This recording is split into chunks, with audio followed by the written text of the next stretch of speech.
Hi everyone, my name is Sébastien Martin. I'm an assistant professor in the operations group at Kellogg.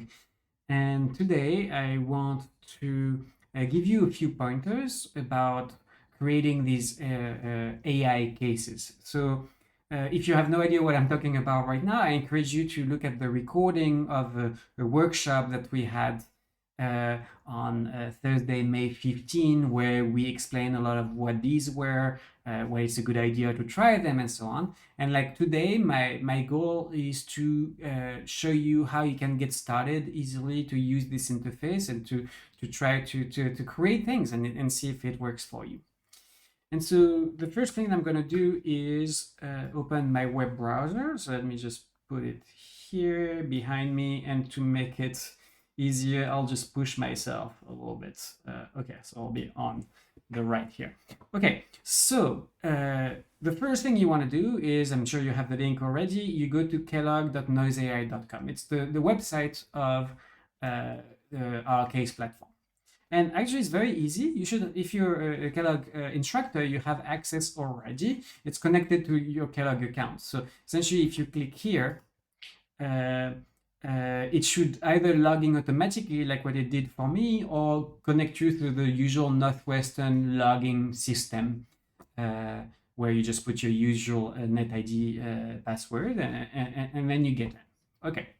So then this is the main interface. So what I want to do is, first I'll show you the interface, like what's an AI case in terms of like how we can interact with it, and then how to create one. And finally, I'll try to give you some general pointers on how to get started. All right. So here you have two things here. Cases you created. So far, we've not created any cases. We'll do that together.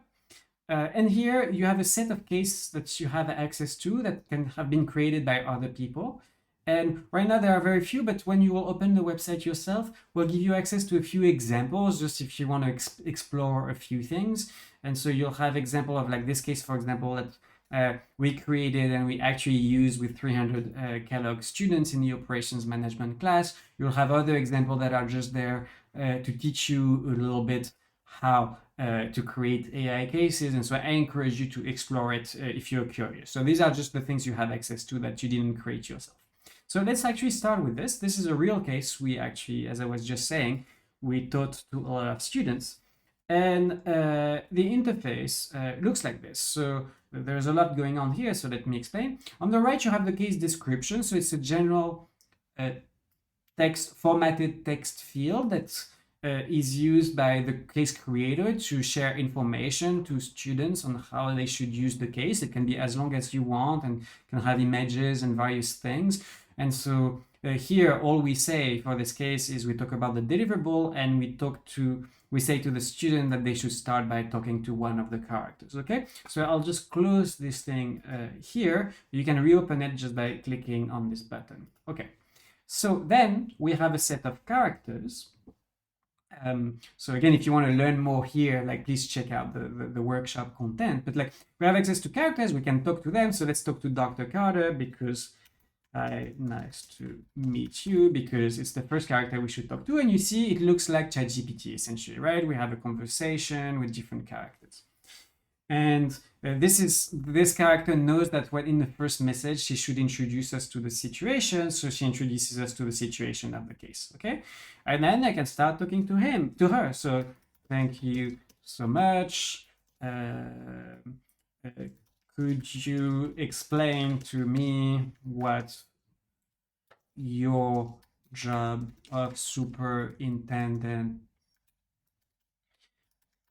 is exactly?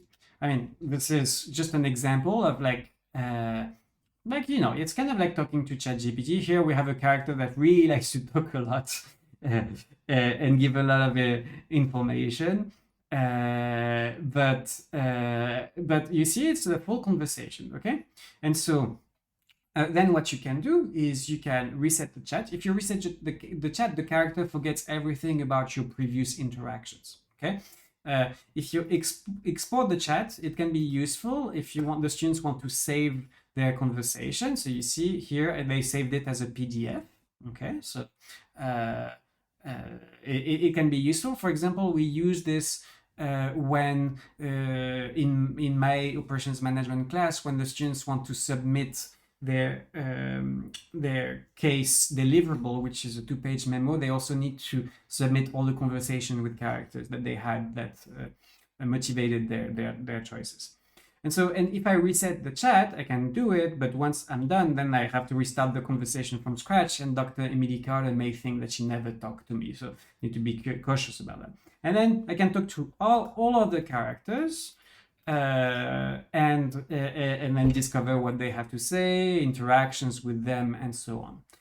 One thing that's important to know about characters is, let me just briefly show you something like this. So, hello, I heard that you have a simulator you can share with me. So why am I writing this? It's just I know the character, and I know that if I do this, she will actually provide a link that I can click, and I will access to actually a simulator that lives in a Google spreadsheet. That's actually very important for this particular case, and where they can do a few things. So this is not important, but like what's important is that you see the characters can actually share links, share a lot of things, and it can be very helpful as you design AI cases. And that's roughly what it is. Like then outside of that, it's your job as an instructor, as any case, a case is just a PDF, and then it's how you introduce it in class, which assignment you give on Canvas, like all of these things. That's for you to decide. So that's roughly the interface. You can also copy each individual message if you want to, if that's helpful. You see characters also are associated with an icon, and that's what an AI case is. All right, so now how do we create one? So let's create one from scratch together. You just click on create new case. If I do this, essentially, all we'll have to do is just to give all the information that we just saw together. So you'll see it's actually very simple. So and don't worry about getting right on the first time. You can always you can always edit it later. Okay, so let's just call it our tests. Okay, our test case. This will be the name of the case, and the author in this case is me. So Sébastien Martin. If I wanted to, I could have a case icon that will appear when we list all the cases. It can be useful. And the case description, this is, you remember the first panel on the right that I showed you earlier? This is where it is. So I'll go back to this in a second. So far, I'll just write, this is my case description. Then all I have to do is to create characters. So let's create a first character, and let's say his name will be Seb, and the description, usually you give the job title, but in that case, that's me. And the prompt is the information that will be given to the AI about how it should act. So this is really the most important thing, okay? And again, I'll go back to it in a second. So far, let me just create a very simple thing. The only word you can use when you write is send. Okay, so this is not a very interesting case that I'm creating. And then if I wanted to, I can add one more character, remove characters. Let's start very simple, and let's just have only one character. A character is very simple. It's a name, a description, and a prompt. And that's it. All right, so now what I can do is create case. All right, and so now you see I have, in the case you created, I have this test case, and this is me, the author. If I want, I can even delete it. Just make sure you're okay with that if you do it. And then if I click on it, then I'm back. I have a case. It's a very simple one compared to before. You see the case description is almost empty because that's what we wrote. And we only have one character on the left. Okay, you can actually usually change the order of characters by moving this, but this doesn't matter. And let's just test the character quickly. Hello, nice to meet you. And okay, like that could be expected given the instruction we gave to the AI. And that's it. So this is how you create a case. You'd see it's relatively easy. So now, how do you edit a case? So there is a button here called Edit Case. You just click on it, and then you're back into the same interface, essentially. Okay, so same thing. We have all of our thing we edited so far, and we can change it. So the only word you can write is, instead of Seb, let's write Seb and save the character. Okay, this says that it worked. So let's reset this chat here, and then say hello again, and you can see that, well, it got excited, and but it did follow the instructions again. Okay, so then this allows to quickly, test things and see how it works. Okay, so far so good. I'm realizing I was also hiding a little bit the interface here, but this is essentially how a case works. And I can also add another character. And okay, I don't have a lot of creativity, so it will be Seb number 2, and you really like to sing, okay? And I will save the character, and now I have Seb number 2, and I say, hello, nice to meet you. I have no clue what will happen here, but nice to meet you. And then if I type this, okay, it's not singing, but so let me actually try. What do you like to do? And well, it looks like it actually doesn't quite like to sing. Maybe I will have to make I'll have to edit the prompt and work on it to make sure. I'm not sure even that my instruction was very clear that it should sing and how it should sing. So maybe this is why it's not doing it. But like, the point is, you can edit characters and try things and see what happens. Okay, so now comes the most important part.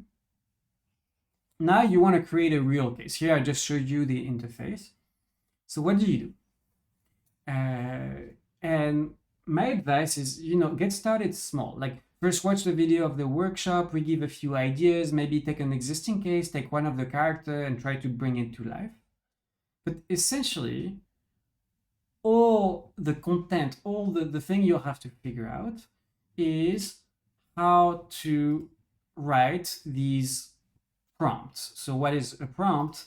Is the character prompt, these instructions you give to the character. And this is all information the AI has to become a case character. So let me explain a little bit how you should think about this text box. Essentially, the AI, you can think about it as being a very powerful version of ChatGPT. And before every message that a student sends, the AI, the ChatGPT, therefore, is reading your character prompt very attentively, and then we'll try later to follow all its instructions. So the way to think about it, in what you should write here, is you should write whatever information that is very important for ChatGPT to know to do a good job. So anything you want in terms of behavior, if your character has a specific history, things happen to it, you need to write it there. If they should be able to share some files, you need to give the links to the file, to the character. You need to essentially tell it everything it needs to know. What you don't need to tell it is what it already knows. So it's ChatGPT. It has already been trained on the entire internet. So essentially, for example, let's say I have a case about supply chain. And I have a character that's supposed to be an expert in supply chain. I don't have to explain to the character in the character prompt what supply chains are. All I have to say is, you are an expert in supply chain. ChatGPT already knows a ton about supply chain. You don't need to tell it. However, if I want my character to actually be a little bit grumpy and to really like to talk about robots, then I really need to express this. I need to say, well, like, generally you're a bit stressed out and grumpy, and whenever you can, talk about robots, like something like that. So really, this is where essentially, like, before a normal case, all the content is in the PDF. In an AI case, all the content is in the character prompt, and also just in the brain of ChatGPT, right? It already knows so much. So let me show you an actual practical example. And for this, I'll go back to this actual case that we created. And so if we talk to Dr. Emily Carter, right? You remember, this is like when I say, hi, Dr. Carter, nice to meet you. Well, when I wrote this, like she did a few things. She explained the situation, she introduced us to other characters and so on. And so let's see how she was created actually. So let me show you the content of this prompt that defines Dr. Emily Carter. And it actually looks like this. So I know it's formatted. So it's actually very long. Like this is a real case, so it took us a while to write, but actually not that long because a lot of it was written with the help of AI. But let's just read it a little bit. You are playing Dr. Emily Carter, superintendent of the Boston Metro School District. You should embody this character completely in your responses. Okay, we tell ChatGPT what it should do. And then because it's a long prompt, I give it a sense of like what the information that I'll provide next. So never forget that ChatGPT is super smart. It can read a ton of content. Don't hesitate to put a ton of content. So the way we dealt with it in this case is we built some general knowledge about the case, can view it as the knowledge that all the characters must have, okay? And so this, all my characters, the 5 characters, all have the same content here. And you see, we talked about this school district, we give historical context, like this is a fake school district heavily inspired by Boston public schools. And so therefore, we just provide with the AI with like this history, just so that it's aware and it can be useful in the conversation with students. And then we talked about the current situation of the school district, this transportation budget has spiraled to an unprecedented level, and so on and so on, all the important things of the case. Some recent development and a few things. And then the characters need to be aware of each other. ChatGPT doesn't know with the characters of the case. So here in the prompt, we added some information about each character. So that here, this is the prompt of Dr. Emily Carter, but she needs to be aware of the existence of others, right? So for example, Mr. James Thompson, the Chief Financial Officer, we say that he has access to detailed financial data and enrollment information, making him the key contact and for understanding the district financial situation and constraints. That's very important because now if a student asks Dr. Carter if they have if she has financial information, because ChatGPT has read this, now ChatGPT playing Dr. Carter will very likely redirect the student to James Thompson. So let's actually try this together. If I say, thank you, do you have financial data I could use? If I write something like this, you see, actually, this was very predictable. While I don't have the specific financial data at my fingertips, our Chief Financial Officer, Mr. James Thompson, is the best person to provide you with that financial data and so on. So you see, this actually just comes from this part of the prompt. And then and so on, we just give a lot of information, and then we head into information that only this character has. So this is how we choose to structure it. Like you can structure it however you want, right? And so you see, we give a lot of background information just so that the AI doesn't have to invent everything and then not be super standardized. Because if you let the AI, it can invent a lot of things, but then can invent different things with different students. So we prefer to standardize things a little bit. So see, she received PhD in education leadership from Harvard Graduate School of Education, and so on and so on. The personality of the character, which will help ChatGPT best impersonate the character.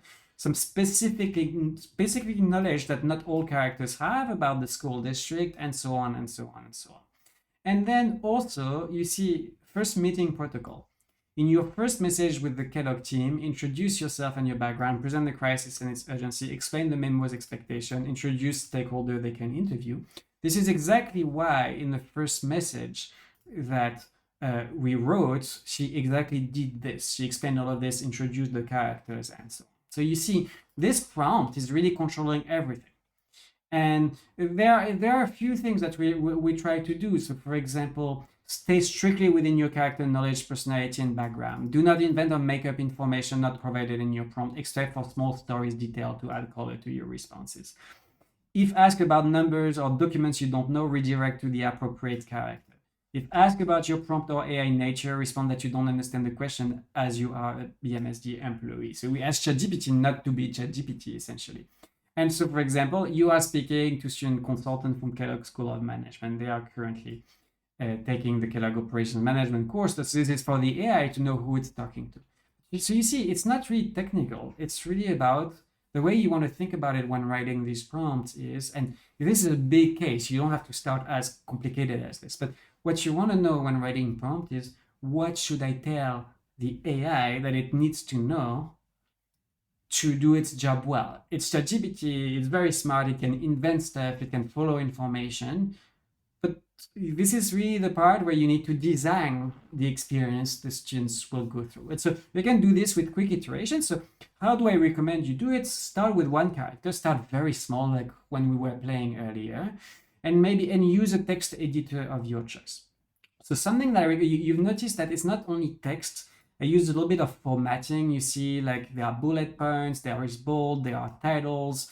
And in order to do that, I like to use something called Markdown. It's just a very simple formatting language. So just to show you, this is a website I use, Markdown Live Preview, just to quickly, it's the equivalent of Google Docs for Markdown. You don't have to do this, but it allows me to structure the prompt. So you can see, like, for example, a title is just you put a sharp sign, and then there's the subtitle. You can see on the right how the formatting is done. So you see introduction, two sharp signs, so it's a subsection, and this is how I actually wrote the text. Okay.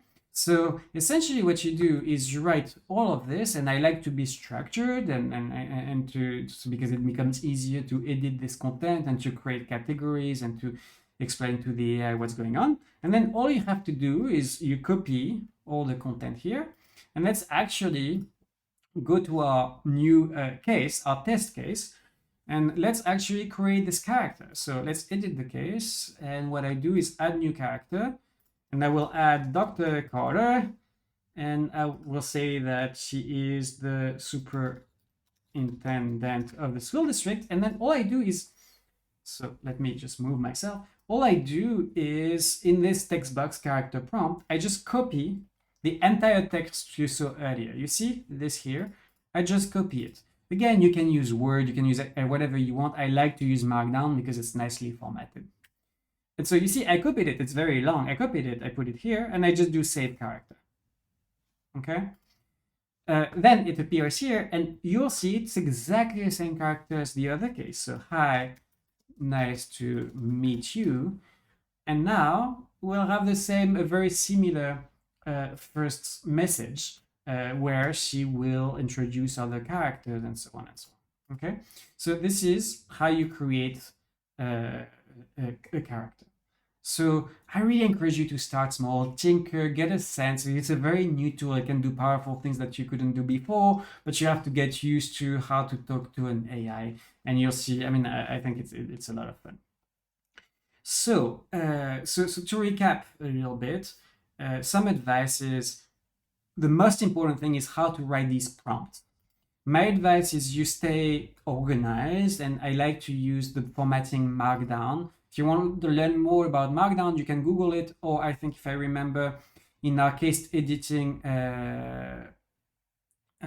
interface, we give you a link. So for example, if I go to create a new case, you'll see there is a case description, Markdown supported, like some references. So if you click here, you get a website that explains how Markdown works, if that's what you want to do. But feel free to start small and do whatever you want.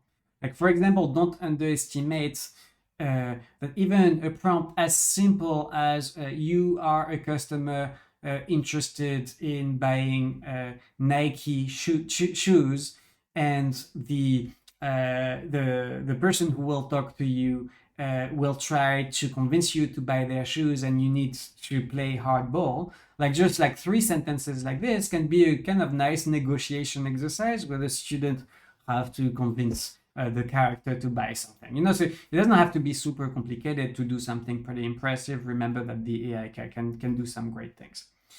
Okay, So now I want to finish the video by just talking about a few like small functionalities that could be useful. So this website will evolve, will add a lot of things, but once you create a case and you're happy with it, you'll be able to share it with your students. So that should happen. This with functionality which will be available starting end of May. You can already right now share your case that you created with other professors if they want to try it. Just put their email here. You cannot do it with students, only with Kellogg instructors. It will not work with anyone else, but you can add a user and then the case will appear on their homepage. Another small functionality I didn't talk about, it can be useful in some cases. I don't use it too much, but it can be useful. You can lock characters. So what does it mean? If you click on lock and you put a password there, so I will just type my password. Essentially, what happens is the character that we created, so it was said, you see there is a lock icon there, and it means that the students, the users of the case, cannot actually use it. So you see, if I click on this character, I cannot talk to it anymore. They say enter password to unlock the character. And then I need to type the password, which was my password, okay? And if I type it, I unlock it. So that could be a way for you to, like, if you want your students to start to work on the case but not have access to all characters, you want, like, for example, you know, you have something in several stages or a certain order, you can use this to control access essentially, and you share yourself the password with your students if needed. Another thing to note is a character can share the password of another character if you want to and place it in their prompt, and that could allow you to, like, a character introduces you to another character and say, oh, if you want to talk to her, just put this password, and now a character just has the power to give access to another character, which can be useful in some settings. So that's a small functionality that can be useful. The last thing is, again, and that's really the main point, but I'll let you tinker, don't underestimate the power of a prompt. So for example, let's say I want the AI to be able to share this simulator. Remember, like the thing that the other AI was sharing. Like, I don't have to do anything fancy. Like, imagine you want the AI to be able to share data with students. Like, let's say the AI has access to data, you have a data analytics class, and the students will have to analyze the data, but also talk to the AI for feedback and stuff like that. Well, all you have to do is to put the data somewhere in your Dropbox and something like this, and then you'll get a link. And so you copy this link, and then all you have to do is also you tell the AI that it can share it. So for example, so if I edit this prompt, the only exception is when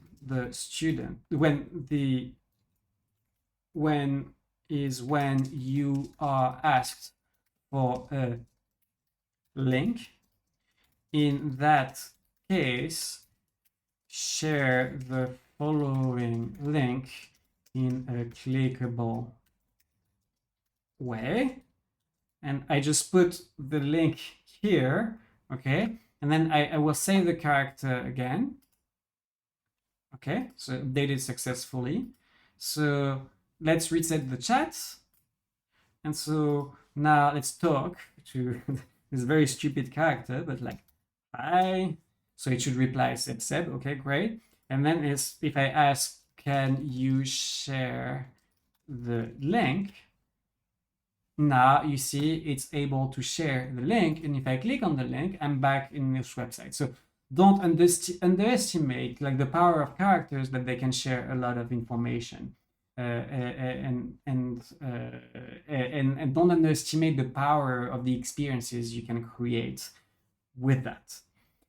Okay, one last thing. It's been very long, but one last thing that you can do with this interface is student can share images and PDFs with characters. If they want to ask characters for feedback, they just click here and then share things, and the characters can read images and documents.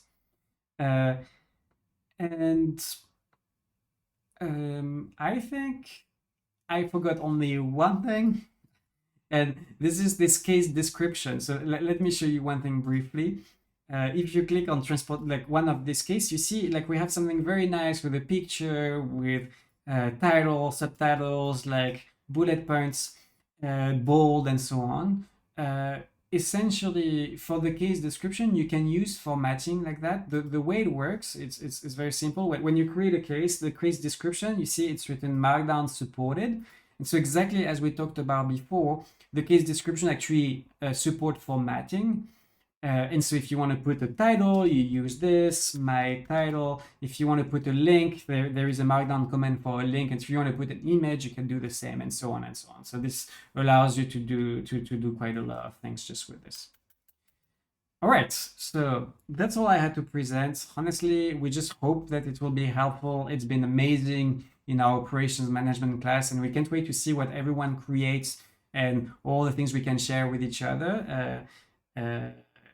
And so thank you so much for getting through this video.